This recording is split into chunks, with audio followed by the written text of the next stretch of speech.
Hi everyone, it's Mrs. Martinez with Martinez Art Lab. Today we're making texture drawings. Right here I have a couple of texture plates, so I'm going to put one of those plates directly under a white piece of paper.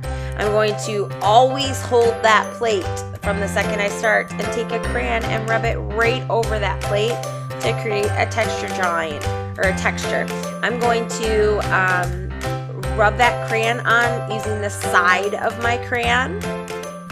And you can see I'm kind of moving my crayon around because once you start your texture rubbing, you do not want that texture plate underneath to move. So here's our first texture rubbing. Now I'm going to use the second texture plate to create a second texture. So I'm going to put that underneath on the other side, and I'm going to overlap some textures as well. Again, once I put that texture plate on, I want to make sure my hand's holding it in place so it doesn't move. And I'm going to rub the side of my crayon, and I'm going to press not really hard but pretty hard to get this texture rubbing down.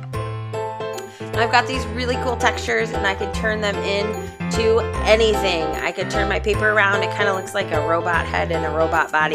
So I could use some black crayon to add buttons and a face and arms and legs, whatever it is I want to add.